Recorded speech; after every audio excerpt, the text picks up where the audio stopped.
Introduction to Judges. The title of this book, Judges, describes the type of leaders that God raised up for Israel after Joshua. Joshua led Israel in the conquest and settlement of the Promised Land.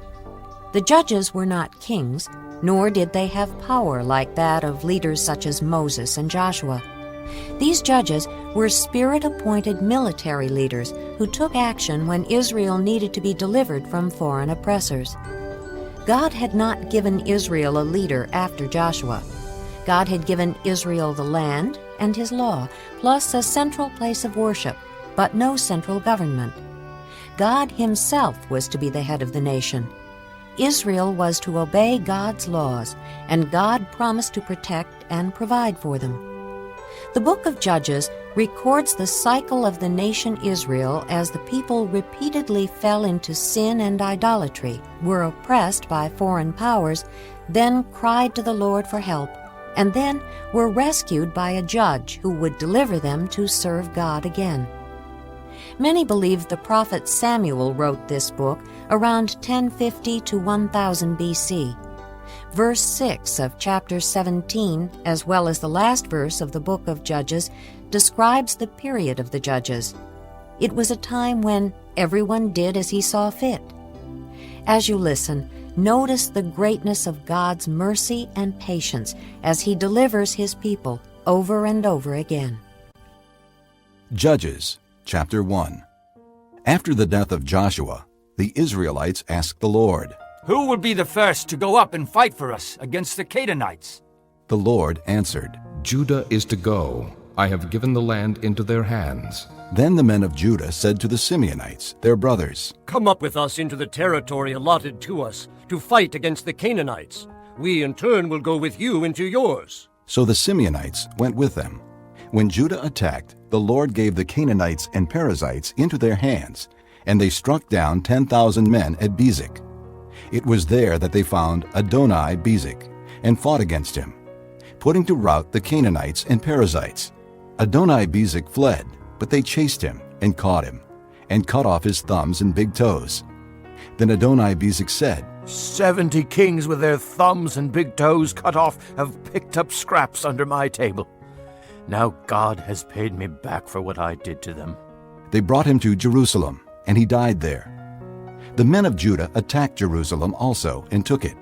They put the city to the sword and set it on fire. After that, the men of Judah went down to fight against the Canaanites living in the hill country, the Negev, and the western foothills. They advanced against the Canaanites living in Hebron, formerly called Kiriath Arba, and defeated Sheshai, Ahiman, and Talmai. From there, they advanced against the people living in Debir, formerly called Kiriath Sepher. And Caleb said, I will give my daughter Achsah in marriage to the man who attacks and captures Kiriath Sepher. Othniel, son of Kenaz, Caleb's younger brother, took it. So Caleb gave his daughter Achsah to him in marriage. One day, when she came to Othniel, she urged him to ask her father for a field. When she got off her donkey, Caleb asked her, What can I do for you? She replied, Do me a special favor. Since you have given me land in the Negev, give me also springs of water. Then Caleb gave her the upper and lower springs. The descendants of Moses' father-in-law, the Kenite, went up from the city of palms with the men of Judah to live among the people of the desert of Judah in the Negev near Arad. Then the men of Judah went with the Simeonites, their brothers, and attacked the Canaanites living in Zephath, and they totally destroyed the city. Therefore it was called Hormah. The men of Judah also took Gaza, Ashkelon, and Ekron, each city with its territory. The Lord was with the men of Judah.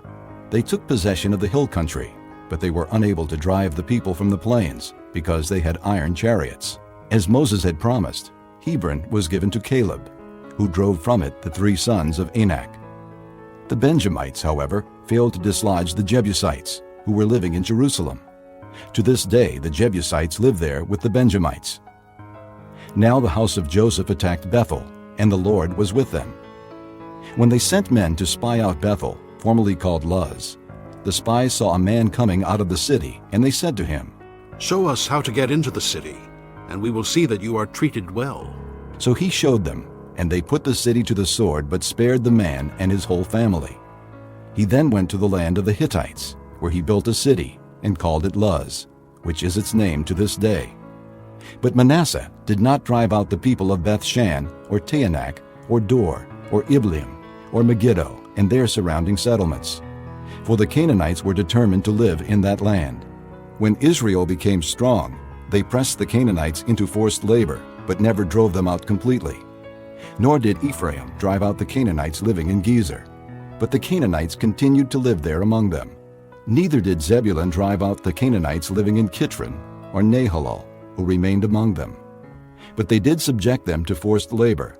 Nor did Asher drive out those living in Akko, or Sidon, or Alab, or Aksib, or Helba, or Aphek, or Rehob. And because of this, the people of Asher lived among the Canaanite inhabitants of the land. Neither did Naphtali drive out those living in Beth-Shemesh, or Beth-Anath. But the Naphtalites too lived among the Canaanite inhabitants of the land, and those living in Beth-Shemesh and Beth-Anath became forced laborers for them. The Amorites confined the Danites to the hill country, not allowing them to come down into the plain. And the Amorites were determined also to hold out in Mount Heriz, Ajalon, and Shealbim. But when the power of the house of Joseph increased, they too were pressed into forced labor. The boundary of the Amorites was from Scorpion Pass to Selah and beyond. Chapter 2. The angel of the Lord went up from Gilgal to Bochim and said, I brought you up out of Egypt and led you into the land that I swore to give to your forefathers. I said, I will never break my covenant with you, and you shall not make a covenant with the people of this land, but you shall break down their altars. Yet you have disobeyed me. Why have you done this? Now therefore I tell you that I will not drive them out before you. They will be thorns in your sides, and their gods will be a snare to you. When the angel of the Lord had spoken these things to all the Israelites, the people wept aloud, and they called that place Bochim. There they offered sacrifices to the Lord. After Joshua had dismissed the Israelites, they went to take possession of the land, each to his own inheritance. The people served the Lord throughout the lifetime of Joshua and of the elders who outlived him and who had seen all the great things the Lord had done for Israel. Joshua, son of Nun, the servant of the Lord, died at the age of 110, and they buried him in the land of his inheritance, at Timnath-Heres, in the hill country of Ephraim, north of Mount Gaash. After that whole generation had been gathered to their fathers, another generation grew up, who knew neither the Lord nor what he had done for Israel. Then the Israelites did evil in the eyes of the Lord and served the Baals. They forsook the Lord, the God of their fathers, who had brought them out of Egypt. They followed and worshipped various gods of the peoples around them. They provoked the Lord to anger, because they forsook him and served Baal and the Ashtoreths. In his anger against Israel, the Lord handed them over to raiders who plundered them. He sold them to their enemies all around, whom they were no longer able to resist. Whenever Israel went out to fight, the hand of the Lord was against them to defeat them, just as he had sworn to them. They were in great distress. Then the Lord raised up judges who saved them out of the hand. Yet they would not listen to their judges, but prostituted themselves to other gods and worshipped them. Unlike their fathers, they quickly turned from the way in which their fathers had walked, the way of obedience to the Lord's commands. Whenever the Lord raised up a judge for them, he was with the judge and saved them out of the hands of their enemies, as long as the judge lived. For the Lord had compassion on them as they groaned under those who oppressed and afflicted them. But when the judge died, the people returned to ways even more corrupt than those of their fathers, following other gods and serving and worshiping them. They refused to give up their evil practices and stubborn ways. Therefore, the Lord was very angry with Israel and said, Because this nation has violated the covenant that I laid down for their forefathers, and has not listened to me, I will no longer drive out before them any of the nations Joshua left when he died. I will use them to test Israel, and see whether they will keep the way of the Lord, and walk in it as their forefathers did. The Lord had allowed those nations to remain. He did not drive them out at once by giving them into the hands of Joshua. Chapter 3. These are the nations the Lord left to test all those Israelites who had not experienced any of the wars in Canaan. He did this only to teach warfare to the descendants of the Israelites who had not had previous battle experience. The 5 rulers of the Philistines, all the Canaanites, the Sidonians, and the Hivites living in the Lebanon mountains from Mount Baal Hermon to Lebo Hamath. They were left to test the Israelites to see whether they would obey the Lord's commands, which he had given their forefathers through Moses. The Israelites lived among the Canaanites, Hittites, Amorites, Perizzites, Hivites, and Jebusites. They took their daughters in marriage and gave their own daughters to their sons and served their gods. The Israelites did evil in the eyes of the Lord. They forgot the Lord their God and served the Baals and the Asherahs. The anger of the Lord burned against Israel, so that he sold them into the hands of Cushan-Rishathaim, king of Aram-Naharaim, to whom the Israelites were subject for 8 years. But when they cried out to the Lord, he raised up for them a deliverer, Othniel, son of Kenaz, Caleb's younger brother, who saved them. The Spirit of the Lord came upon him, so that he became Israel's judge and went to war. The Lord gave Cushan-Rishathaim, king of Aram, into the hands of Othniel, who overpowered him. So the land had peace for 40 years, until Othniel, son of Kenaz, died. Once again, the Israelites did evil in the eyes of the Lord. And because they did this evil, the Lord gave Eglon, king of Moab, power over Israel. Getting the Ammonites and Amalekites to join him, Eglon came and attacked Israel, and they took possession of the city of palms. The Israelites were subject to Eglon, king of Moab, for 18 years. Again the Israelites cried out to the Lord, and he gave them a deliverer, Ehud, a left-handed man, the son of Gera, the Benjamite. The Israelites sent him with tribute to Eglon, king of Moab. Now Ehud had made a double-edged sword about 1.5 feet long, which he strapped to his right thigh under his clothing. He presented the tribute to Eglon, king of Moab, who was a very fat man. After Ehud had presented the tribute, he sent on their way the men who had carried it. At the idols near Gilgal, he himself turned back and said, "I have a secret message for you, O king." The king said, Quiet! and all his attendants left him. Ehud then approached him while he was sitting alone in the upper room of his summer palace and said, "I have a message from God for you." As the king rose from his seat, Ehud reached with his left hand, drew the sword from his right thigh, and plunged it into the king's belly. Even the handle sank in after the blade, which came out his back. Ehud did not pull the sword out, and the fat closed in over it. Then Ehud went out to the porch. He shut the doors of the upper room behind him and locked them. After he had gone, the servants came and found the doors of the upper room locked. They said, "He must be relieving himself in the inner room of the house." They waited to the point of embarrassment, but when he did not open the doors of the room, they took a key and unlocked them. There they saw their lord fallen to the floor, dead. While they waited, Ehud got away. He passed by the idols and escaped to Seirah. When he arrived there, he blew a trumpet in the hill country of Ephraim, and the Israelites went down with him from the hills, with him leading them. "Follow me," he ordered. "for the Lord has given Moab, your enemy, into your hands." So they followed him down, and taking possession of the fords of the Jordan that led to Moab, they allowed no one to cross over.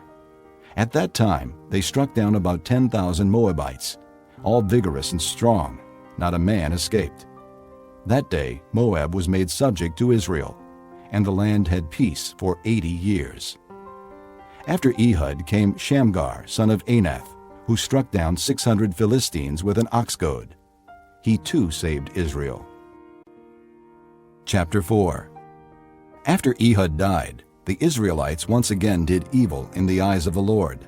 So the Lord sold them into the hands of Jabin, a king of Canaan, who reigned in Hazor. The commander of his army was Sisera, who lived in Haroshath Hagoyim. Because he had 900 iron chariots and had cruelly oppressed the Israelites for 20 years, they cried to the Lord for help. Deborah, a prophetess, the wife of Lapidoth, was leading Israel at that time.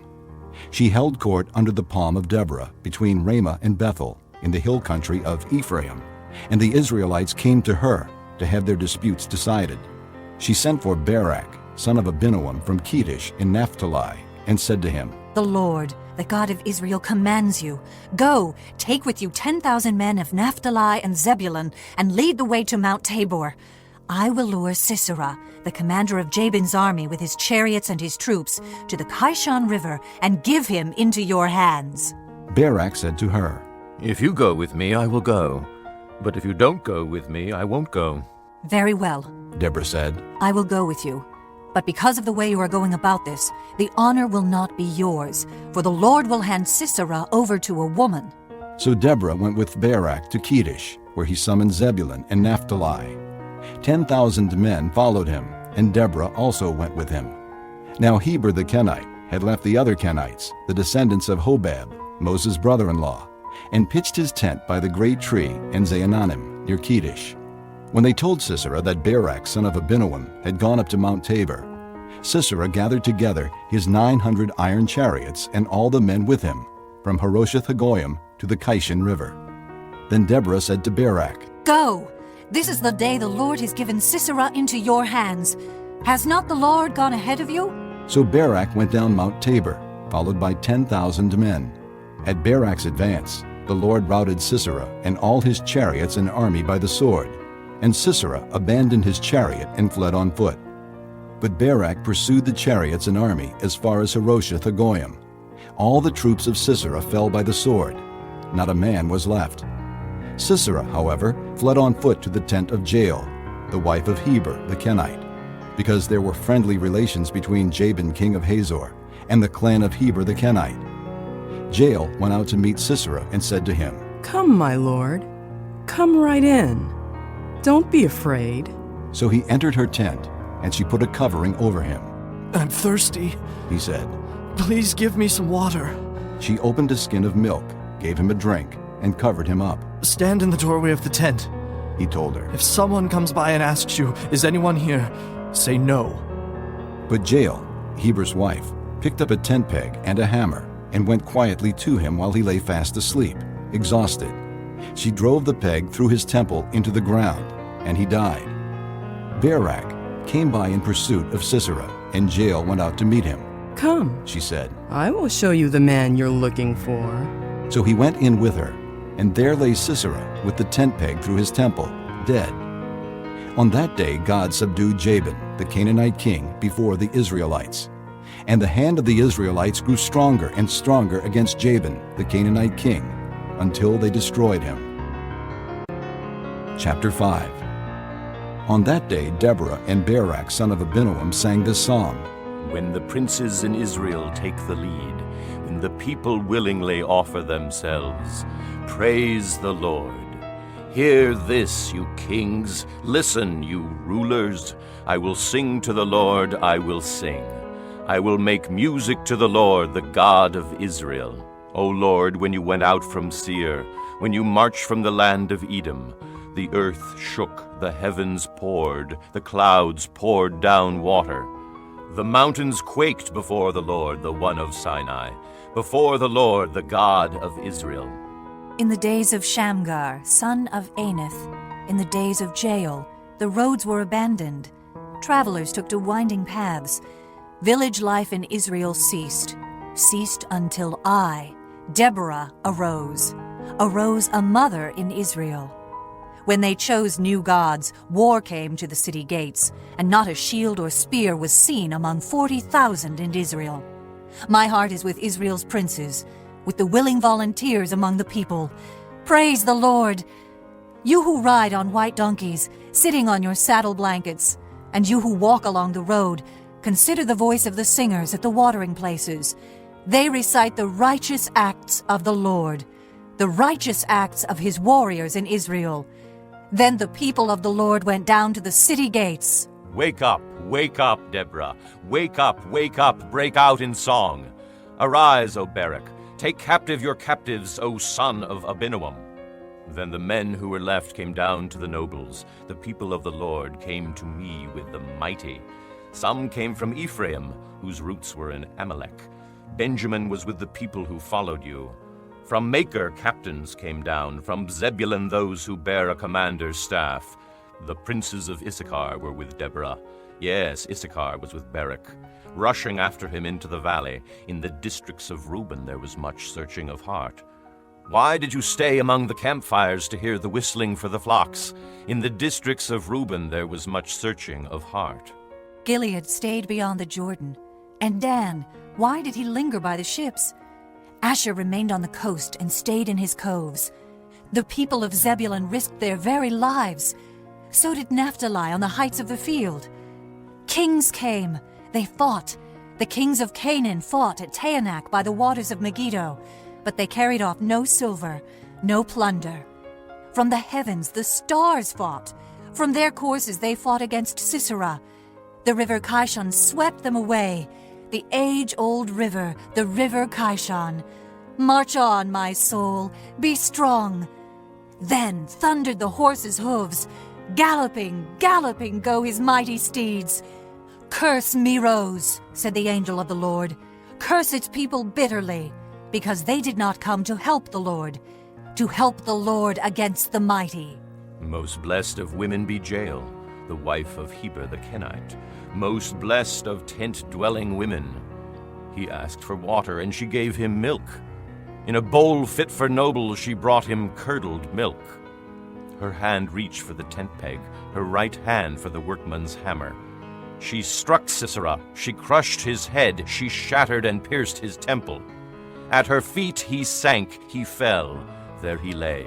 At her feet he sank, he fell, where he sank there he fell, dead. Through the window peered Sisera's mother. Behind the lattice she cried out, "Why is his chariot so long in coming? Why is the clatter of his chariots delayed?" The wisest of her ladies answer her. Indeed, she keeps saying to herself, "Are they not finding and dividing the spoils, a girl or two for each man? Colorful garments as plunder for Sisera, colorful garments embroidered, highly embroidered garments for my neck, all this as plunder?" So may all your enemies perish, O Lord, but may they who love you be like the sun when it rises in its strength. Then the land had peace 40 years. Chapter 6. Again the Israelites did evil in the eyes of the Lord, and for 7 years he gave them into the hands of the Midianites. Because the power of Midian was so oppressive, the Israelites prepared shelters for themselves in mountain clefts, caves, and strongholds. Whenever the Israelites planted their crops, the Midianites, Amalekites, and other eastern peoples invaded the country. They camped on the land and ruined the crops all the way to Gaza, and did not spare a living thing for Israel, neither sheep nor cattle nor donkeys. They came up with their livestock and their tents like swarms of locusts. It was impossible to count the men and their camels. They invaded the land to ravage it. Midian so impoverished the Israelites that they cried out to the Lord for help. When the Israelites cried to the Lord because of Midian, he sent them a prophet who said, "This is what the Lord, the God of Israel, says. I brought you up out of Egypt, out of the land of slavery. I snatched you from the power of Egypt and from the hand of all your oppressors. I drove them from before you and gave you their land. I said to you, I am the Lord your God. Do not worship the gods of the Amorites in whose land you live. But you have not listened to me." The angel of the Lord came and sat down under the oak in Ophrah that belonged to Joash the Abiezrite, where his son Gideon was threshing wheat in a winepress to keep it from the Midianites. When the angel of the Lord appeared to Gideon, he said, "The Lord is with you, mighty warrior." "But sir," Gideon replied, "if the Lord is with us, why has all this happened to us? Where are all his wonders that our fathers told us about when they said, 'Did not the Lord bring us up out of Egypt?' But now the Lord has abandoned us and put us into the hand of Midian." The Lord turned to him and said, "Go in the strength you have, and save Israel out of Midian's hand. Am I not sending you?" "But Lord," Gideon asked, "how can I save Israel? My clan is the weakest in Manasseh, and I am the least in my family." The Lord answered, "I will be with you, and you will strike down all the Midianites together." Gideon replied, "If now I have found favor in your eyes, give me a sign that it is really you talking to me. Please do not go away until I come back and bring my offering and set it before you." And the Lord said, "I will wait until you return." Gideon went in, prepared a young goat, and from an ephah of flour he made bread without yeast. Putting the meat in a basket and its broth in a pot, he brought them out and offered them to him under the oak. The angel of God said to him, "Take the meat and the unleavened bread, place them on this rock, and pour out the broth." And Gideon did so. With the tip of the staff that was in his hand, the angel of the Lord touched the meat and the unleavened bread. Fire flared from the rock, consuming the meat and the bread, and the angel of the Lord disappeared.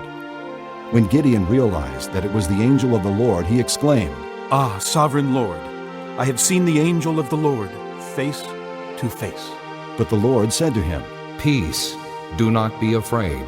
You are not going to die." So Gideon built an altar to the Lord there and called it, "The Lord is Peace." To this day it stands in Ophrah of the Abiezrites. That same night the Lord said to him, "Take the second bull from your father's herd, the one 7 years old. Tear down your father's altar to Baal, and cut down the Asherah pole beside it. Then build a proper kind of altar to the Lord your God on the top of this height. Using the wood of the Asherah pole that you cut down, offer the second bull as a burnt offering." So Gideon took 10 of his servants and did as the Lord told him. But because he was afraid of his family and the men of the town, he did it at night rather than in the daytime. In the morning when the men of the town got up, there was Baal's altar, demolished, with the Asherah pole beside it cut down, and the second bull sacrificed on the newly built altar. They asked each other, "Who did this?" When they carefully investigated, they were told, Gideon, son of Joash, did it. The men of the town demanded of Joash, "Bring out your son. He must die, because he has broken down Baal's altar and cut down the Asherah pole beside it." But Joash replied to the hostile crowd around him, Are you going to plead Baal's cause? Are you trying to save him? Whoever fights for him shall be put to death by morning. If Baal really is a god, he can defend himself when someone breaks down his altar. So that day they called Gideon Jerubbaal, saying, Let Baal contend with him. Because he broke down Baal's altar. Now all the Midianites, Amalekites, and other eastern peoples joined forces and crossed over the Jordan and camped in the valley of Jezreel. Then the Spirit of the Lord came upon Gideon, and he blew a trumpet, summoning the Abiezrites to follow him. He sent messengers throughout Manasseh, calling them to arms, and also into Asher, Zebulun, and Naphtali, so that they too went up to meet them. Gideon said to God, If you will save Israel by my hand as you have promised, look, I will place a wool fleece on the threshing floor. If there is dew only on the fleece and all the ground is dry, then I will know that you will save Israel by my hand as you said. And that is what happened. Gideon rose early the next day. He squeezed the fleece and wrung out the dew, a bowlful of water. Then Gideon said to God, Do not be angry with me. Let me make just one more request. Allow me one more test with the fleece. This time, make the fleece dry and the ground covered with dew. That night God did so. Only the fleece was dry. All the ground was covered with dew. Chapter 7. Early in the morning, Jerubbaal, that is Gideon, and all his men camped at the spring of Harod. The camp of Midian was north of them in the valley near the hill of Moreh. The Lord said to Gideon, You have too many men for me to deliver Midian into their hands. In order that Israel may not boast against me that her own strength has saved her. Announce now to the people, anyone who trembles with fear may turn back and leave Mount Gilead. So 22,000 men left, while 10,000 remained. But the Lord said to Gideon, There are still too many men. Take them down to the water, and I will sift them for you there. If I say, This one shall go with you, he shall go. But if I say, This one shall not go with you, he shall not go. So Gideon took the men down to the water.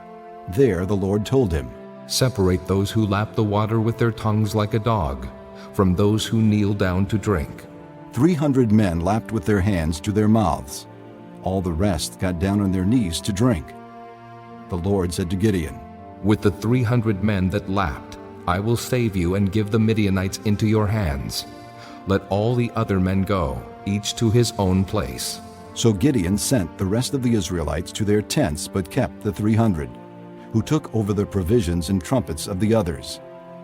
Now the camp of Midian lay below him in the valley. During that night the Lord said to Gideon, "Get up, go down against the camp, because I am going to give it into your hands. If you are afraid to attack, go down to the camp with your servant Purah, and listen to what they are saying. Afterward, you will be encouraged to attack the camp." So he and Purah, his servant, went down to the outposts of the camp. The Midianites, the Amalekites, and all the other eastern peoples had settled in the valley, thick as locusts. Their camels could no more be counted than the sand on the seashore. Gideon arrived just as a man was telling a friend his dream. "I had a dream," he was saying. "A round loaf of barley bread came tumbling into the Midianite camp. It struck the tent with such force that the tent overturned and collapsed." His friend responded, "This can be nothing other than the sword of Gideon, son of Joash, the Israelite. God has given the Midianites and the whole camp into his hands." When Gideon heard the dream and its interpretation, he worshipped God. He returned to the camp of Israel and called out, "Get up! The Lord has given the Midianite camp into your hands." Dividing the 300 men into 3 companies, he placed trumpets and empty jars in the hands of all of them, with torches inside. "Watch me," he told them. "Follow my lead. When I get to the edge of the camp, do exactly as I do. When I and all who are with me blow our trumpets, then from all around the camp blow yours and shout, 'For the Lord and for Gideon.'" Gideon and the 100 men with him reached the edge of the camp at the beginning of the middle watch, just after they had changed the guard. They blew their trumpets and broke the jars that were in their hands. The 3 companies blew the trumpets and smashed the jars. Grasping the torches in their left hands and holding in their right hands the trumpets they were to blow, they shouted, "A sword for the Lord and for Gideon!" While each man held his position around the camp, all the Midianites ran, crying out as they fled. When the 300 trumpets sounded, the Lord caused the men throughout the camp to turn on each other with their swords. The army fled to Beth Shittah, toward Zererah, as far as the border of Abel-Mahalah, near Tabbath. Israelites from Naphtali, Asher, and all Manasseh were called out, and they pursued the Midianites. Gideon sent messengers throughout the hill country of Ephraim, saying, "Come down against the Midianites, and seize the waters of the Jordan ahead of them, as far as Beth-Barah." So all the men of Ephraim were called out, and they took the waters of the Jordan as far as Beth-Barah. They also captured 2 of the Midianite leaders, Oreb and Zeeb. They killed Oreb at the rock of Oreb, and Zeeb at the winepress of Zeeb. They pursued the Midianites and brought the heads of Oreb and Zeeb to Gideon, who was by the Jordan. Chapter 8. Now the Ephraimites asked Gideon, "Why have you treated us like this? Why didn't you call us when you went to fight Midian?" And they criticized him sharply. But he answered them, "What have I accomplished compared to you? Aren't the gleanings of Ephraim's grapes better than the full grape harvest of Abiezer? God gave Oreb and Zeeb, the Midianite leaders, into your hands. What was I able to do compared to you?" At this, their resentment against him subsided. Gideon and his 300 men, exhausted yet keeping up the pursuit, came to the Jordan and crossed it. He said to the men of Succoth, "Give my troops some bread. They are worn out, and I am still pursuing Zebah and Zalmunna, the kings of Midian." But the officials of Succoth said, "Do you already have the hands of Zebah and Zalmunna in your possession? Why should we give bread to your troops?" Then Gideon replied, "Just for that. When the Lord has given Zebah and Zalmunna into my hand, I will tear your flesh with desert thorns and briars." From there he went up to Peniel and made the same request of them. But they answered as the men of Succoth had. So he said to the men of Peniel, "When I return in triumph, I will tear down this tower." Now Zebah and Zalmunna were in Karkor with a force of about 15,000 men, all that were left of the armies of the eastern peoples. 120,000 swordsmen had fallen. Gideon went up by the route of the nomads east of Nobah and Jogbehah, and fell upon the unsuspecting army. Zebah and Zalmunna, the 2 kings of Midian, fled, but he pursued them and captured them, routing their entire army. Gideon, son of Joash, then returned from the battle by the pass of Heriz. He caught a young man of Succoth and questioned him, and the young man wrote down for him the names of the 77 officials of Succoth. the elders of the town. Then Gideon came and said to the men of Succoth, Here are Zebah and Zalmunna, about whom you taunted me by saying, Do you already have the hands of Zebah and Zalmunna in your possession? Why should we give bread to your exhausted men? He took the elders of the town and taught the men of Succoth a lesson by punishing them with desert thorns and briars. He also pulled down the tower of Peniel and killed the men of the town. Then he asked Zebah and Zalmunna, What kind of men did you kill at Tabor? Men like you, they answered. Each one with the bearing of a prince. Gideon replied, Those were my brothers, the sons of my own mother. As surely as the Lord lives, if you had spared their lives, I would not kill you. Turning to Jether, his oldest son, he said, Kill them. But Jether did not draw his sword, because he was only a boy and was afraid. Zebah and Zalmunna said, Come, do it yourself. As is the man, so is his strength. So Gideon stepped forward and killed them, and took the ornaments off their camels' necks. The Israelites said to Gideon, Rule over us, you, your son, and your grandson, because you have saved us out of the hand of Midian. But Gideon told them, I will not rule over you, nor will my son rule over you. The Lord will rule over you. And he said, I do have one request, that each of you give me an earring from your share of the plunder. It was the custom of the Ishmaelites to wear gold earrings. They answered, We'll be glad to give them. So they spread out a garment, and each man threw a ring from his plunder onto it. The weight of the gold rings he asked for came to 1,700 shekels, not counting the ornaments, the pendants, and the purple garments worn by the kings of Midian, or the chains that were on their camels' necks. Gideon made the gold into an ephod, which he placed in Ophrah, his town. All Israel prostituted themselves by worshiping it there, and it became a snare to Gideon and his family. Thus Midian was subdued before the Israelites and did not raise its head again. During Gideon's lifetime, the land enjoyed peace 40 years. Jerubbaal, son of Joash, went back home to live. He had 70 sons of his own, for he had many wives. His concubine, who lived in Shechem, also bore him a son, whom he named Abimelech. Gideon, son of Joash, died at a good old age, and was buried in the tomb of his father Joash in Ophrah of the Abiezrites. No sooner had Gideon died than the Israelites again prostituted themselves to the Baals. They set up Baal-berith as their god, and did not remember the Lord their God, who had rescued them from the hands of all their enemies on every side. They also failed to show kindness to the family of Jerubbaal, that is Gideon, for all the good things he had done for them. Chapter 9. Abimelech, son of Jerubbaal, went to his mother's brothers in Shechem, and said to them and to all his mother's clan, Ask all the citizens of Shechem, which is better for you, to have all 70 of Jerubbaal's sons rule over you, or just one man? Remember, I am your flesh and blood. When the brothers repeated all this to the citizens of Shechem, they were inclined to follow Abimelech, for they said, He is our brother. They gave him 70 shekels of silver from the temple of Baal-berith, and Abimelech used it to hire reckless adventurers who became his followers. He went to his father's home in Ophrah, and on one stone murdered his 70 brothers, the sons of Jerubbaal. But Jotham, the youngest son of Jerubbaal, escaped by hiding. Then all the citizens of Shechem and Beth Millo gathered beside the great tree at the pillar in Shechem to crown Abimelech king. When Jotham was told about this, he climbed up on the top of Mount Gerizim and shouted to them, Listen to me, citizens of Shechem, so that God may listen to you. One day the trees went out to anoint a king for themselves. They said to the olive tree, Be our king. But the olive tree answered, Should I give up my oil by which both gods and men are honored to hold sway over the trees? Next, the trees said to the fig tree, Come and be our king. But the fig tree replied, Should I give up my fruit, so good and sweet, to hold sway over the trees? Then the trees said to the vine, Come and be our king. But the vine answered, Should I give up my wine, which cheers both gods and men, to hold sway over the trees?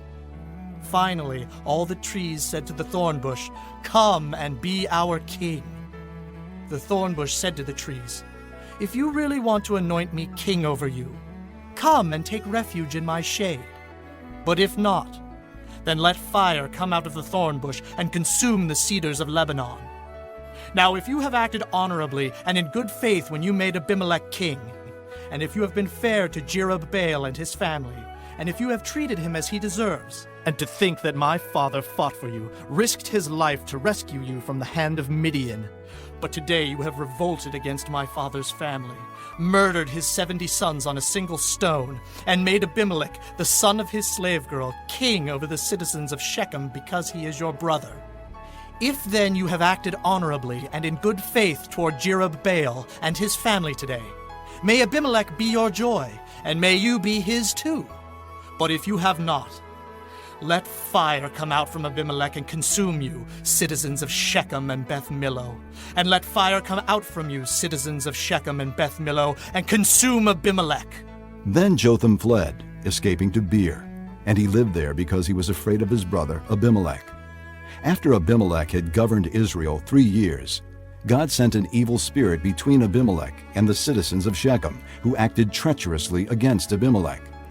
God did this in order that the crime against Jerubbaal's 70 sons, the shedding of their blood, might be avenged on their brother Abimelech and on the citizens of Shechem, who had helped him murder his brothers. In opposition to him, these citizens of Shechem set men on the hilltops to ambush and rob everyone who passed by. And this was reported to Abimelech. Now Gaal, son of Ebed, moved with his brothers into Shechem, and its citizens put their confidence in him. After they had gone out into the fields and gathered the grapes and trodden them, they held a festival in the temple of their God. While they were eating and drinking, they cursed Abimelech. Then Gaal, son of Ebed, said, Who is Abimelech and who is Shechem, that we should be subject to him? Isn't he Jerubbaal's son, and isn't Zebah his deputy? Serve the men of Hamor, Shechem's father. Why should we serve Abimelech? If only this people were under my command, then I would get rid of him. I would say to Abimelech, Call out your whole army. When Zebah, the governor of the city, heard what Gaal, son of Ebed, said, he was very angry. Under cover, he sent messengers to Abimelech, saying, Gaal, son of Ebed, and his brothers have come to Shechem, and are stirring up the city against you. Now then, during the night, you and your men should come and lie in wait in the fields. In the morning at sunrise, advance against the city. When Gaal and his men come out against you, do whatever your hand finds to do. So Abimelech and all his troops set out by night, and took up concealed positions near Shechem in 4 companies. Now Gaal, son of Ebed, had gone out and was standing at the entrance to the city gate, just as Abimelech and his soldiers came out from their hiding place. When Gaal saw them, he said to Zebah, Look, people are coming down from the tops of the mountains. Zebah replied, You mistake the shadows of the mountains for men. But Gaal spoke up again. Look, people are coming down from the center of the land, and a company is coming from the direction of the soothsayer's tree. Then Zebah said to him, Where is your big talk now, you who said, Who is Abimelech that we should be subject to him? Aren't these the men you ridiculed? Go out and fight them. So Gaal led out the citizens of Shechem and fought Abimelech. Abimelech chased him, and many fell wounded in the flight, all the way to the entrance to the gate. Abimelech stayed in Aramah, and Zebah drove Gaal and his brothers out of Shechem. The next day the people of Shechem went out to the fields, and this was reported to Abimelech. So he took his men, divided them into 3 companies, and set an ambush in the fields. When he saw the people coming out of the city, he rose to attack them. Abimelech and the companies with him rushed forward to a position at the entrance to the city gate. Then 2 companies rushed upon those in the fields and struck them down. All that day Abimelech pressed his attack against the city until he had captured it and killed its people. Then he destroyed the city and scattered salt over it. On hearing this, the citizens in the tower of Shechem went into the stronghold of the temple of El-Berith.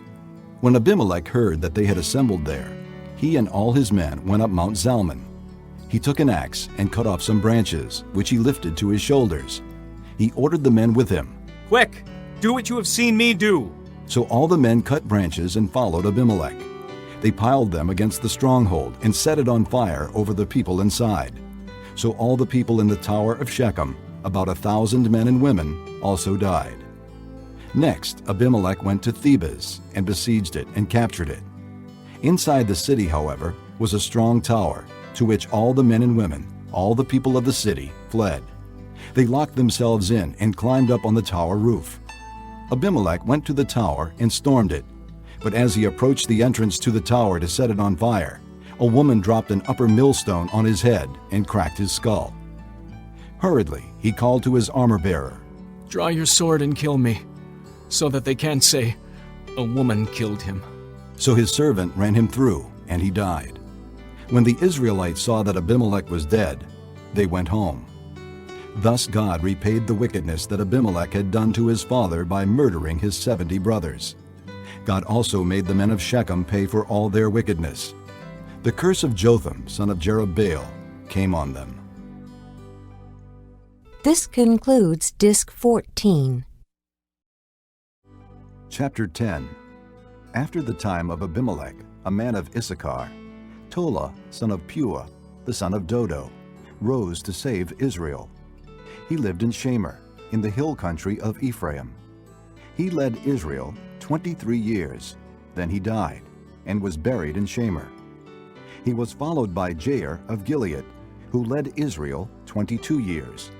He had 30 sons, who rode 30 donkeys.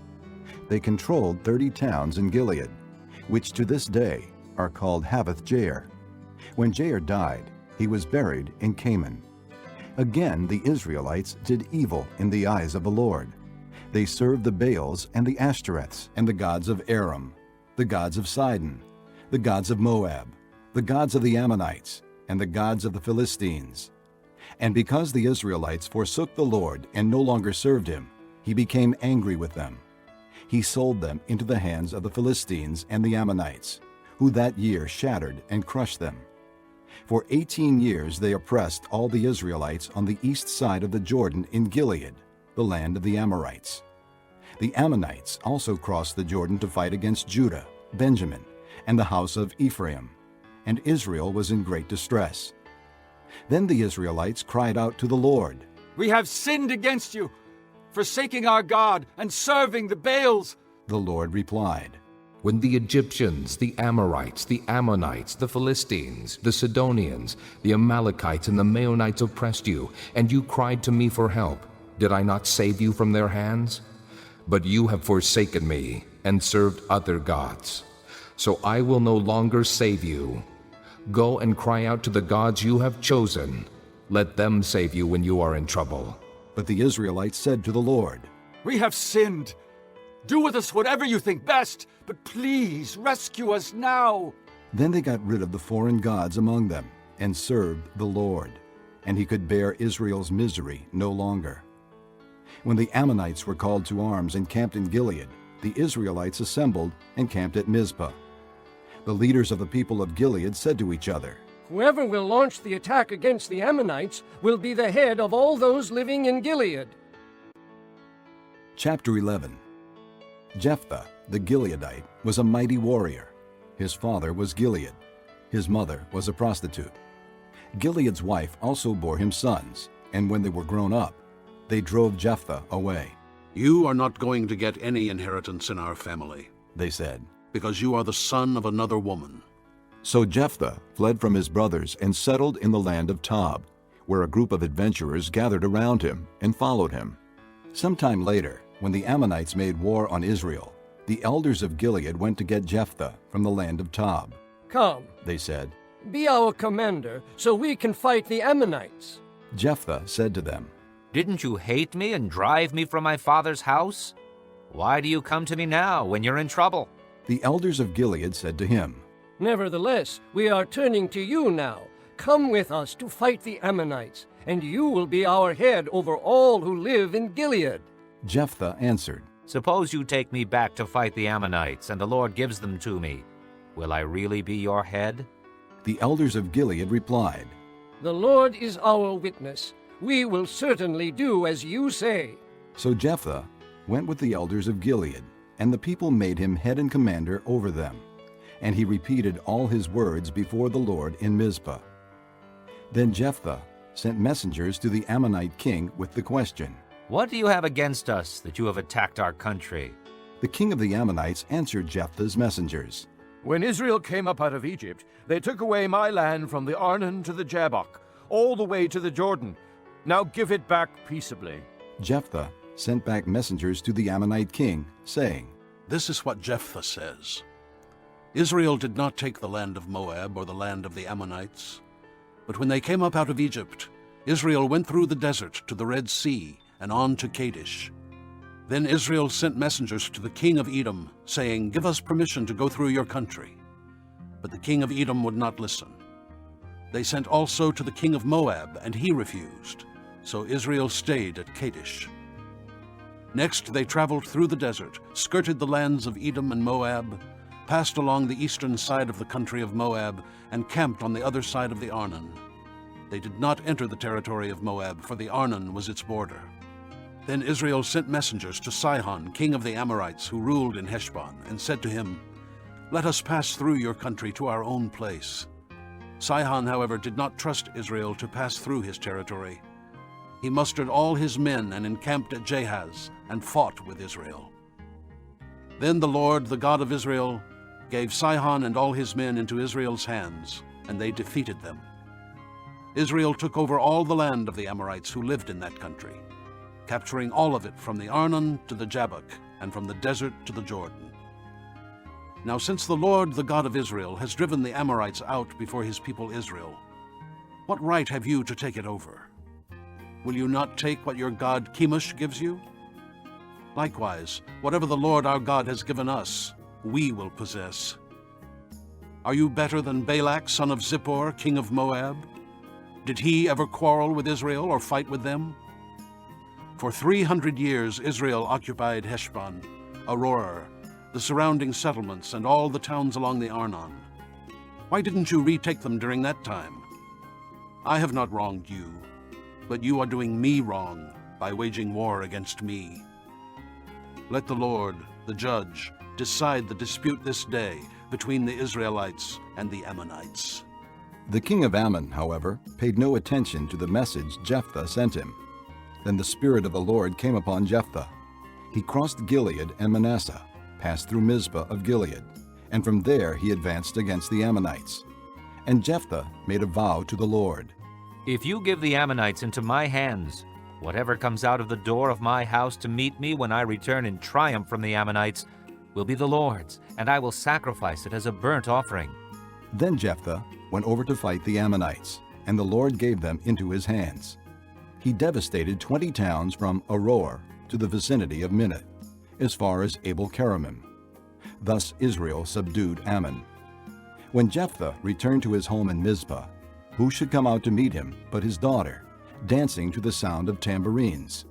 She was an only child. Except for her, he had neither son nor daughter. When he saw her, he tore his clothes and cried, "Oh, my daughter, you have made me miserable and wretched, because I have made a vow to the Lord that I cannot break." "My father," she replied, "you have given your word to the Lord. Do to me just as you promised, now that the Lord has avenged you of your enemies, the Ammonites. But grant me this one request," she said. "Give me 2 months to roam the hills and weep with my friends, because I will never marry." "You may go," he said. And he let her go for 2 months. She and the girls went into the hills and wept because she would never marry. After the 2 months, she returned to her father, and he did to her as he had vowed. And she was a virgin. From this comes the Israelite custom that each year the young women of Israel go out for 4 days to commemorate the daughter of Jephthah the Gileadite. Chapter 12. The men of Ephraim called out their forces, crossed over to Zaphon, and said to Jephthah, "Why did you go to fight the Ammonites without calling us to go with you? We're going to burn down your house over your head." Jephthah answered, "I and my people were engaged in a great struggle with the Ammonites, and although I called, you didn't save me out of their hands. When I saw that you wouldn't help, I took my life in my hands and crossed over to fight the Ammonites, and the Lord gave me the victory over them. Now, why have you come up today to fight me?" Jephthah then called together the men of Gilead and fought against Ephraim. The Gileadites struck them down because the Ephraimites had said, "You Gileadites are renegades from Ephraim and Manasseh." The Gileadites captured the fords of the Jordan leading to Ephraim, and whenever a survivor of Ephraim said, "Let me cross over," the men of Gilead asked him, "Are you an Ephraimite?" If he replied, "No," they said, "All right, say Shibboleth." If he said, "Sibboleth," because he could not pronounce the word correctly, they seized him and killed him at the fords of the Jordan. 42,000 Ephraimites were killed at that time. Jephthah led Israel 6 years. Then Jephthah the Gileadite died and was buried in a town in Gilead. After him, Ibzan of Bethlehem led Israel. He had 30 sons and 30 daughters. He gave his daughters away in marriage to those outside his clan, and for his sons he brought in 30 young women as wives from outside his clan. Ibzan led Israel 7 years. Then Ibzan died and was buried in Bethlehem. After him, Elon the Zebulunite led Israel 10 years. Then Elon died and was buried in Ajalon in the land of Zebulun. After him, Abdon, son of Hillel, from Pirathon led Israel. He had 40 sons and 30 grandsons who rode on 70 donkeys. He led Israel 8 years.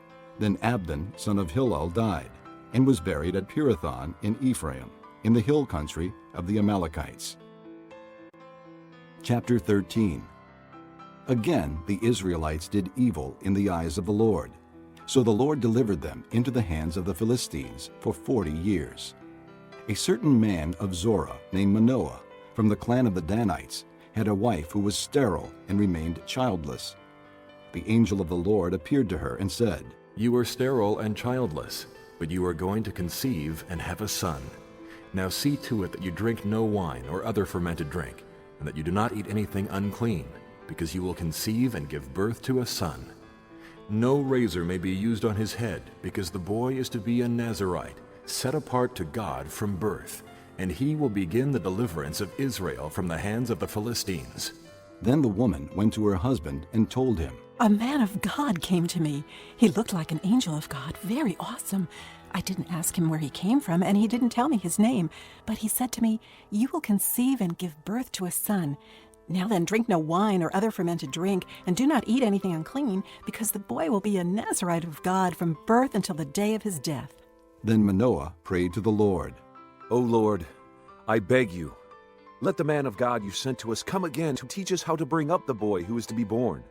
God heard Manoah, and the angel of God came again to the woman while she was out in the field. But her husband Manoah was not with her.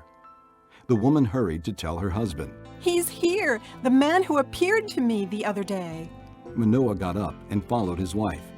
When he came to the man, he said, "Are you the one who talked to my wife?" "I am," he said. So Manoah asked him, "When your words are fulfilled, what is to be the rule for the boy's life and work?" The angel of the Lord answered, "Your wife must do all that I have told her.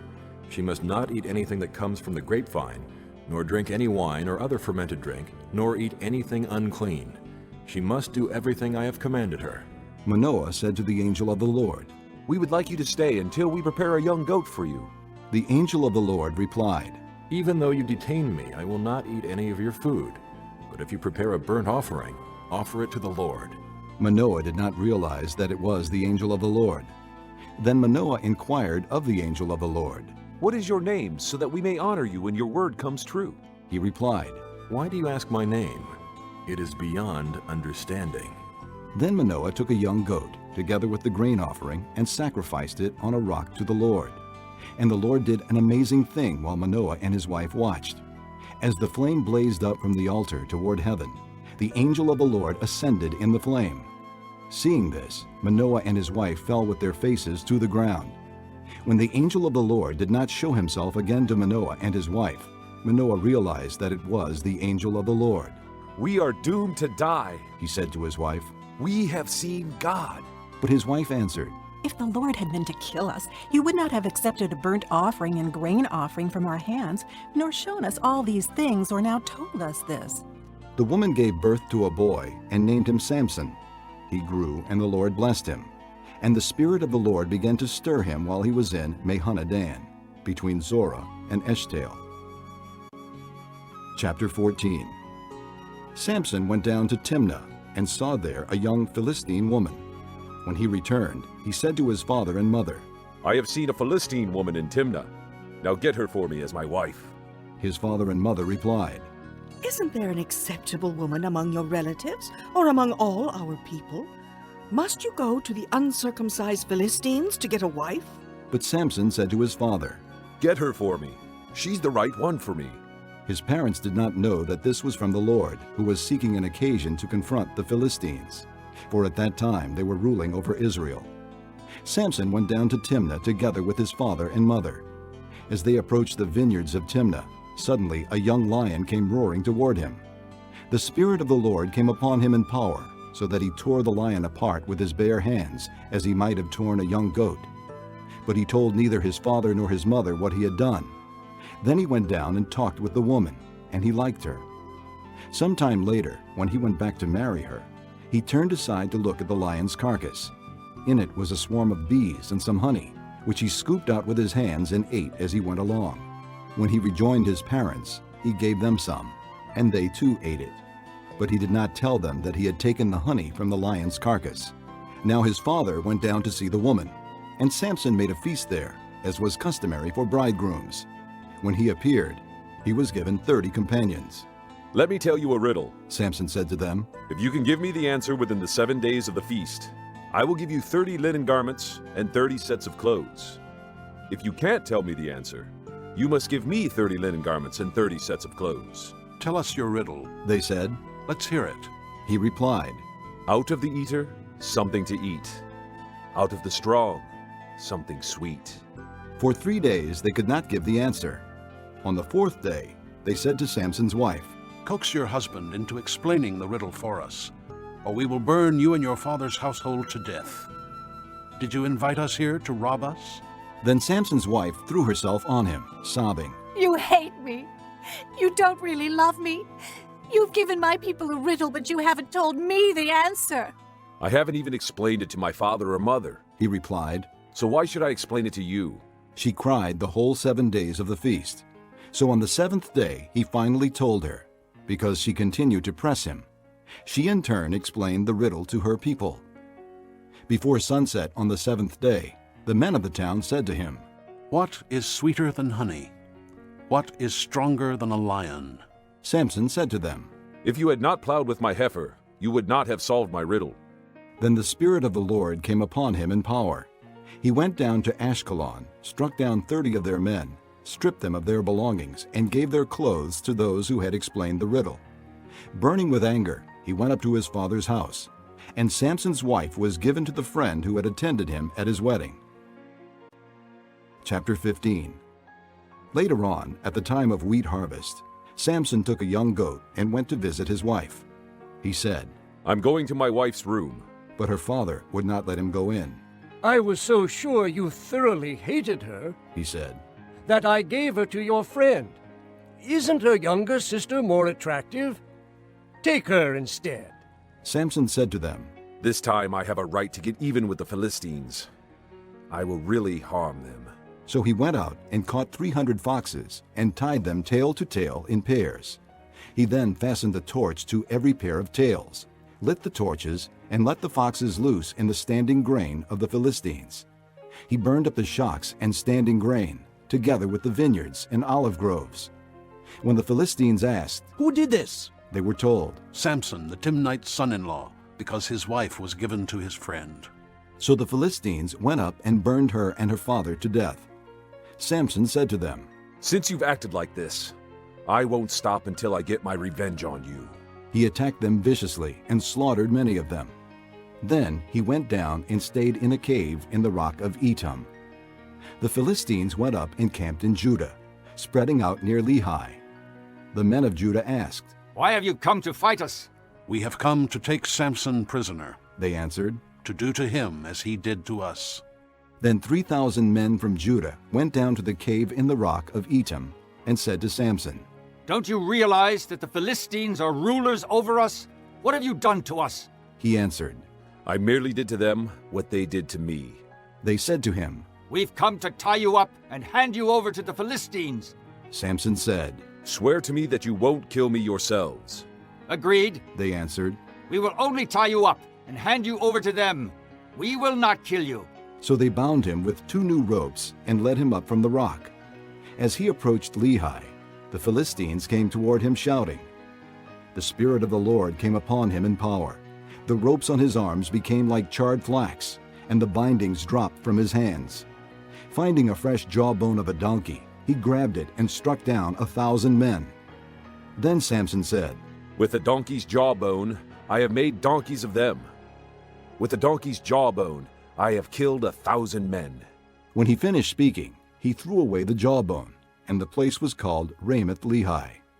Because he was very thirsty, he cried out to the Lord, You have given your servant this great victory. Must I now die of thirst and fall into the hands of the uncircumcised?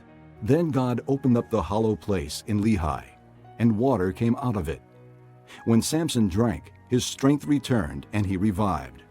So the spring was called Enhakkore, and it is still there in Lehi. Samson led Israel for 20 years in the days of the Philistines. Chapter 16. One day Samson went to Gaza, where he saw a prostitute. He went in to spend the night with her.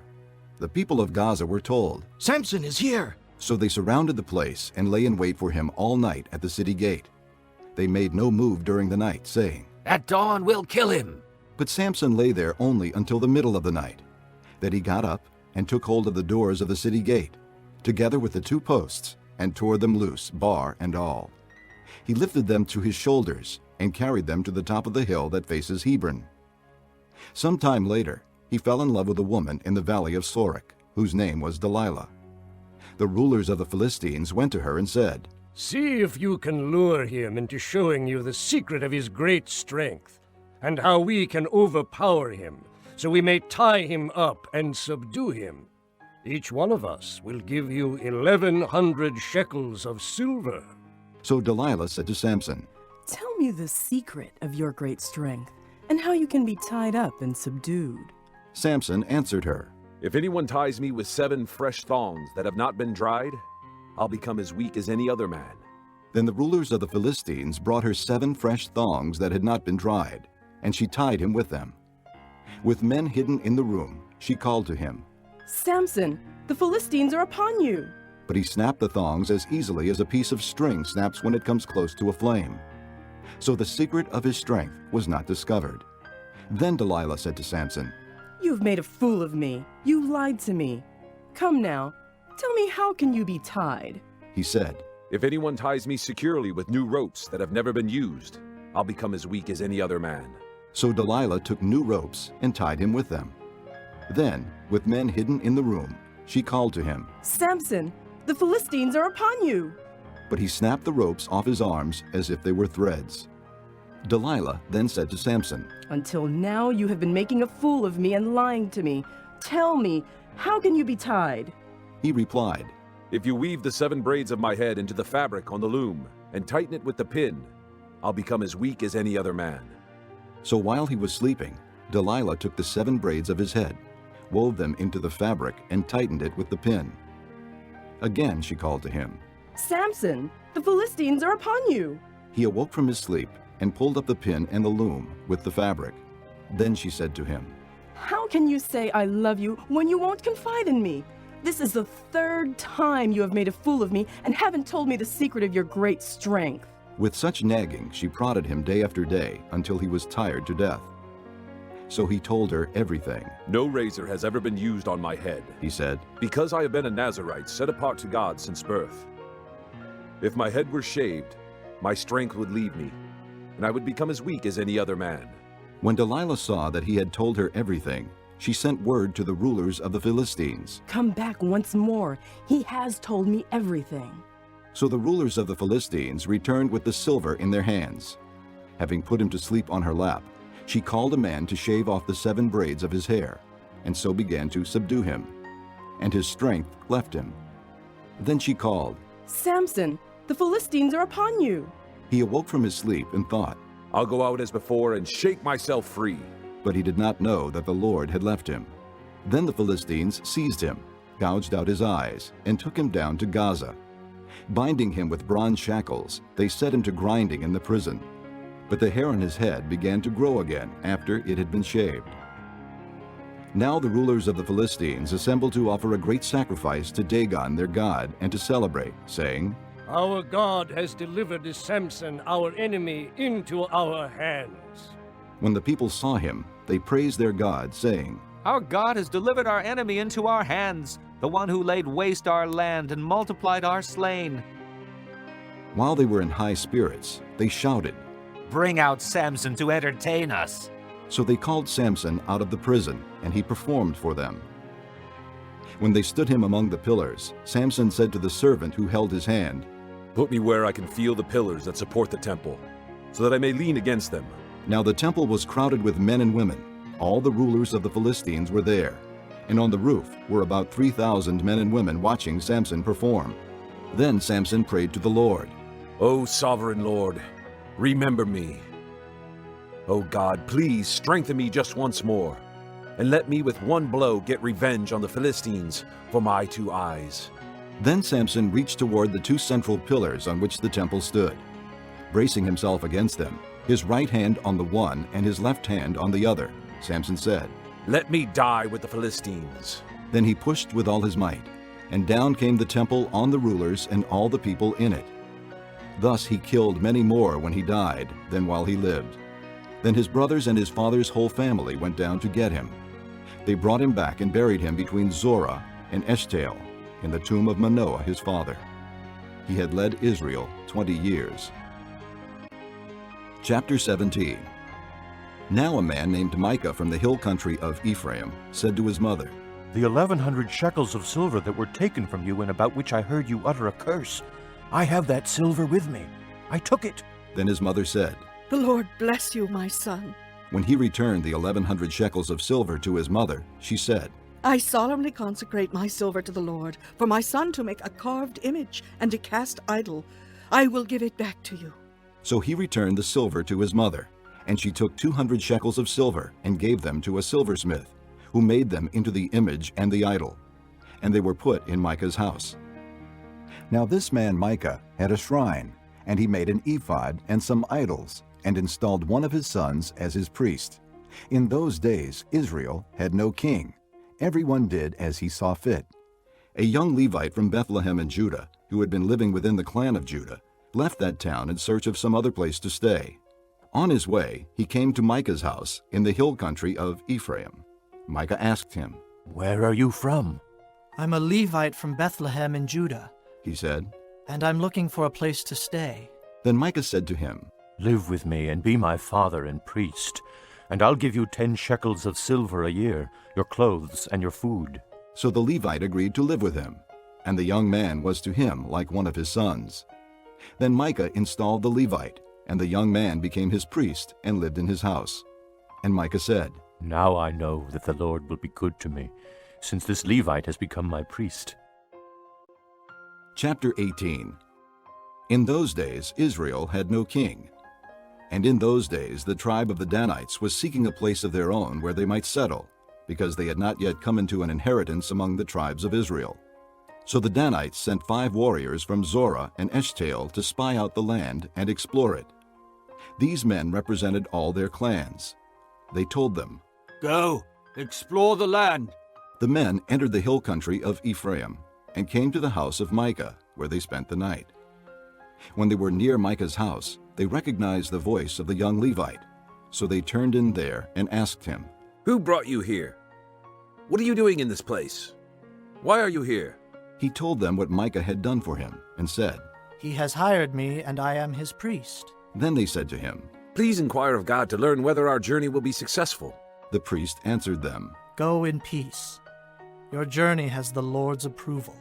So the 5 men left and came to Laish, where they saw that the people were living in safety, like the Sidonians, unsuspecting and secure. And since their land lacked nothing, they were prosperous. Also, they lived a long way from the Sidonians and had no relationship with anyone else. When they returned to Zorah and Eshtaol, their brothers asked them, How did you find things? They answered, Come on, let's attack them. We have seen that the land is very good. Aren't you going to do something? Don't hesitate to go there and take it over.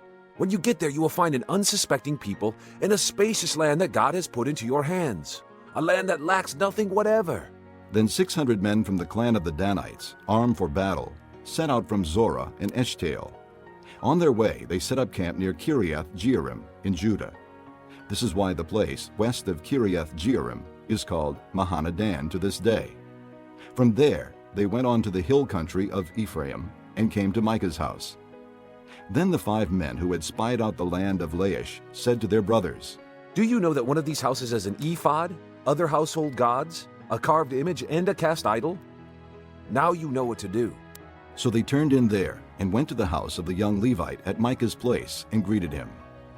The 600 Danites, armed for battle, stood at the entrance to the gate. The 5 men who had spied out the land went inside and took the carved image, the ephod, the other household gods, and the cast idol, while the priest and the 600 armed men stood at the entrance to the gate. When these men went into Micah's house and took the carved image, the ephod, the other household gods, and the cast idol, the priest said to them, What are you doing? They answered him, Be quiet. Don't say a word. Come with us and be our father and priest. Isn't it better that you serve a tribe and clan in Israel as priest, rather than just one man's household? Then the priest was glad. He took the ephod, the other household gods, and the carved image, and went along with the people. Putting their little children, their livestock, and their possessions in front of them, they turned away and left. When they had gone some distance from Micah's house, the men who lived near Micah were called together and overtook the Danites. As they shouted after them, the Danites turned and said to Micah, What's the matter with you that you called out your men to fight? He replied, You took the gods I made and my priest and went away. What else do I have? How can you ask, What's the matter with you? The Danites answered, Don't argue with us, or some hot-tempered men will attack you, and you and your family will lose your lives. So the Danites went their way, and Micah, seeing that they were too strong for him, turned around and went back home. Then they took what Micah had made and his priest, and went on to Laish against a peaceful and unsuspecting people. They attacked them with the sword and burned down their city. There was no one to rescue them, because they lived a long way from Sidon and had no relationship with anyone else. The city was in a valley near Beth Rehob. The Danites rebuilt the city and settled there. They named it Dan, after their forefather Dan, who was born to Israel, though the city used to be called Laish. There, the Danites set up for themselves the idols, and Jonathan, son of Gershom, the son of Moses, and his sons were priests for the tribe of Dan until the time of the captivity of the land. They continued to use the idols Micah had made, all the time the house of God was in Shiloh. Chapter 19. In those days, Israel had no king. Now a Levite who lived in a remote area in the hill country of Ephraim took a concubine from Bethlehem in Judah. But she was unfaithful to him. She left him and went back to her father's house in Bethlehem, Judah. After she had been there 4 months, her husband went to her to persuade her to return. He had with him his servant and 2 donkeys. She took him into her father's house, and when her father saw him, he gladly welcomed him. His father-in-law, the girl's father, prevailed upon him to stay, so he remained with him 3 days, eating and drinking and sleeping there. On the 4th day, they got up early, and he prepared to leave. But the girl's father said to his son-in-law, Refresh yourself with something to eat, then you can go. So the 2 of them sat down to eat and drink together. Afterward, the girl's father said, Please stay tonight and enjoy yourself. And when the man got up to go, his father-in-law persuaded him, so he stayed there that night. On the morning of the 5th day, when he rose to go, the girl's father said, Refresh yourself. Wait till afternoon.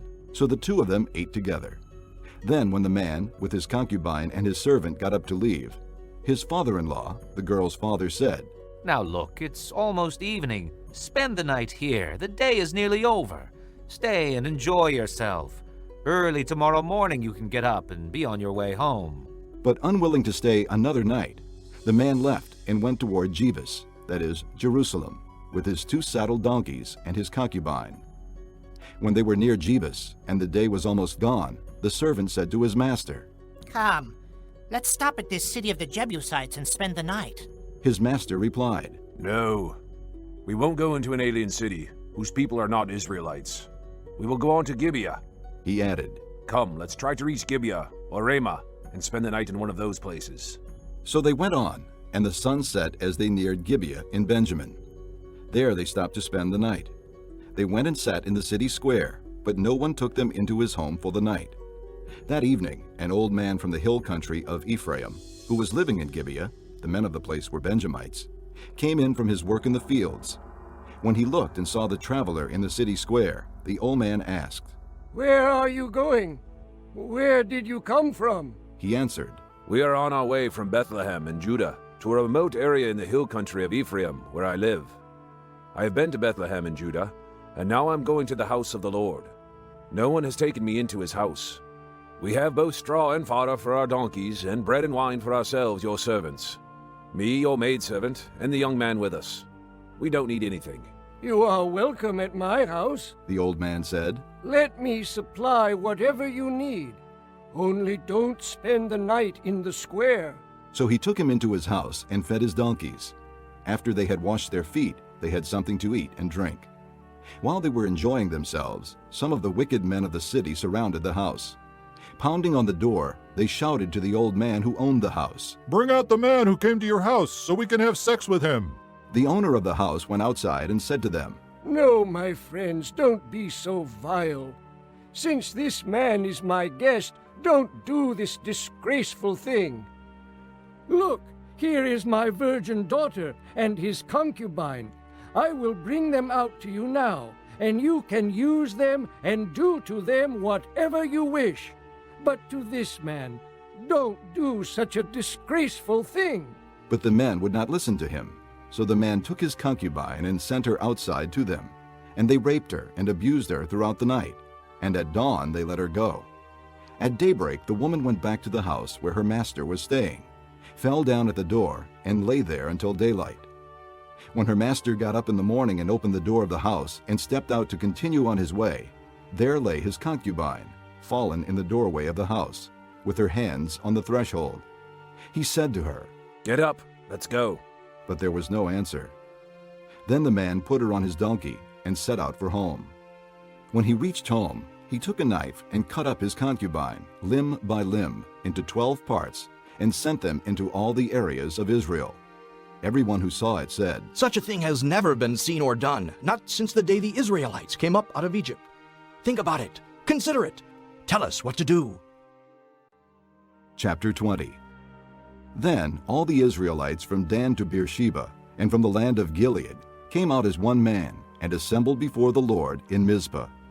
The leaders of all the people of the tribes of Israel took their places in the assembly of the people of God, 400,000 soldiers armed with swords. The Benjamites heard that the Israelites had gone up to Mizpah. Then the Israelites said, "Tell us how this awful thing happened." So the Levite, the husband of the murdered woman, said, "I and my concubine came to Gibeah in Benjamin to spend the night. During the night the men of Gibeah came after me and surrounded the house, intending to kill me. They raped my concubine, and she died. I took my concubine, cut her into pieces, and set one piece to each region of Israel's inheritance, because they committed this lewd and disgraceful act in Israel. Now, all you Israelites, speak up and give your verdict." All the people rose as one man, saying, "None of us will go home. No, not one of us will return to his house. But now this is what we'll do to Gibeah. We'll go up against it as the lot directs.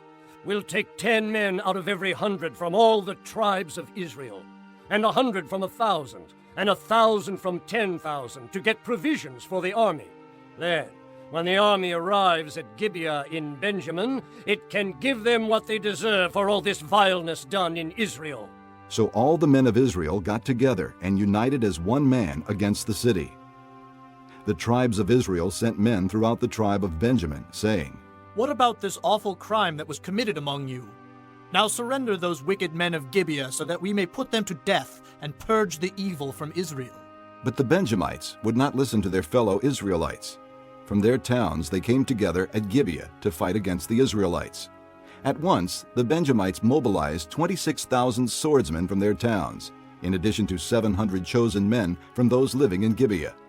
Among all these soldiers there were 700 chosen men who were left-handed, each of whom could sling a stone at a hair and not miss. Israel, apart from Benjamin, mustered 400,000 swordsmen, all of them fighting men. The Israelites went up to Bethel and inquired of God.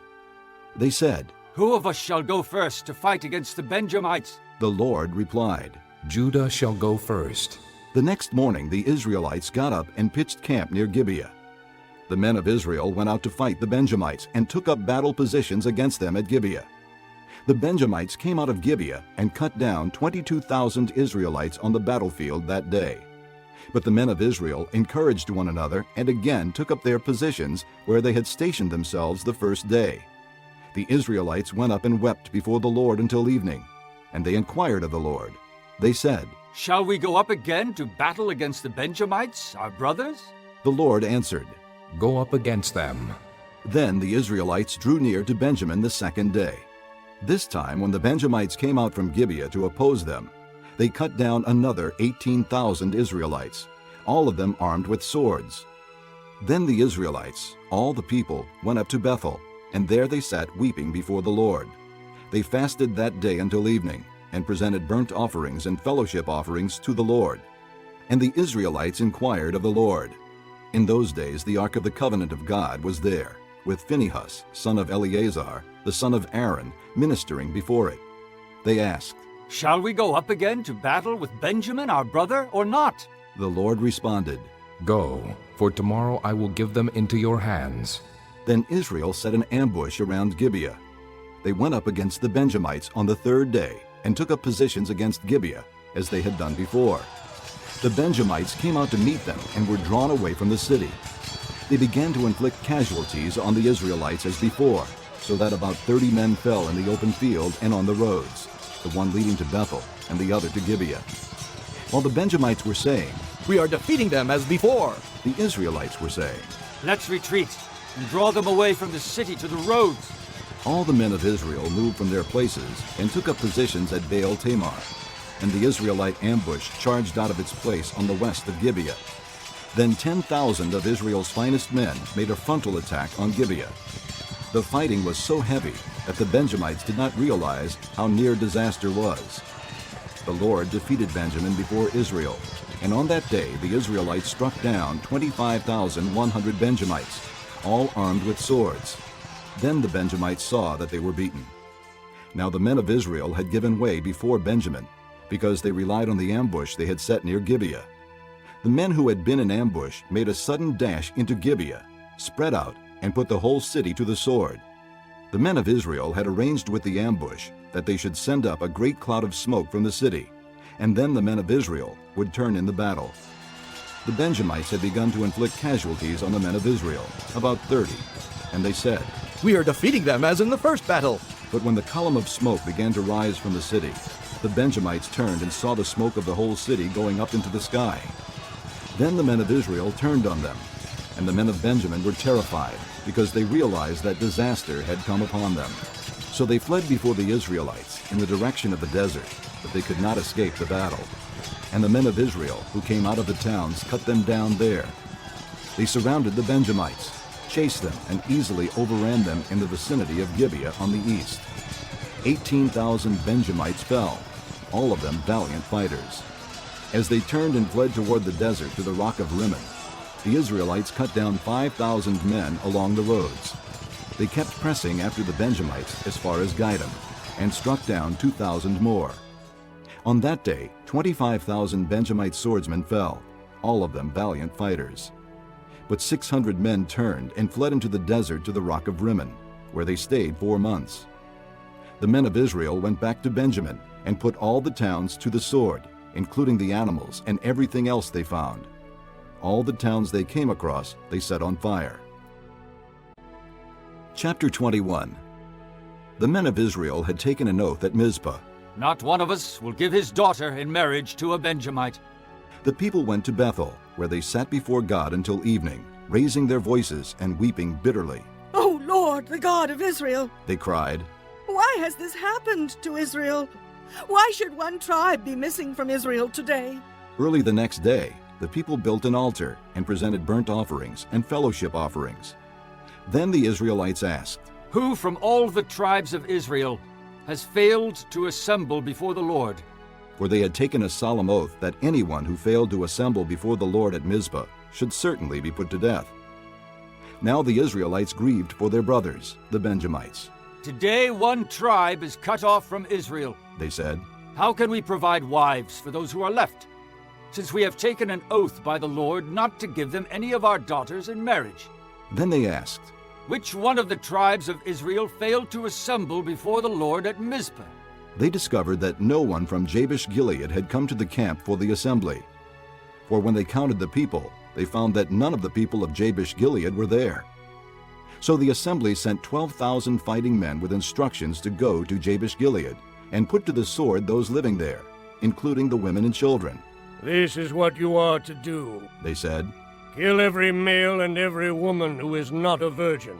They found among the people living in Jabesh-Gilead 400 young women who had never slept with a man, and they took them to the camp at Shiloh in Canaan. Then the whole assembly sent an offer of peace to the Benjamites at the rock of Rimmon. So the Benjamites returned at that time and were given the women of Jabesh-Gilead who had been spared, but there were not enough for all of them. The people grieved for Benjamin because the Lord had made a gap in the tribes of Israel. And the elders of the assembly said, With the women of Benjamin destroyed, how shall we provide wives for the men who are left? The Benjamite survivors must have heirs, they said, so that a tribe of Israel will not be wiped out. We can't give them our daughters as wives, since we Israelites have taken this oath. Cursed be anyone who gives a wife to a Benjamite. But look, there is the annual festival of the Lord in Shiloh, to the north of Bethel, and east of the road that goes from Bethel to Shechem, and to the south of Lebonah. So they instructed the Benjamites, saying, Go and hide in the vineyards and watch. When the girls of Shiloh come out to join in the dancing, then rush from the vineyards, and each of you seize a wife from the girls of Shiloh, and go to the land of Benjamin. When their fathers or brothers complain to us, we will say to them, Do us a kindness by helping them, because we did not get wives for them during the war, and you are innocent, since you did not give your daughters to them. So that is what the Benjamites did. While the girls were dancing, each man caught one and carried her off to be his wife. Then they returned to their inheritance and rebuilt the towns and settled in them. At that time the Israelites left that place and went home to their tribes and clans, each to his own inheritance. In those days Israel had no king. Everyone did as he saw fit.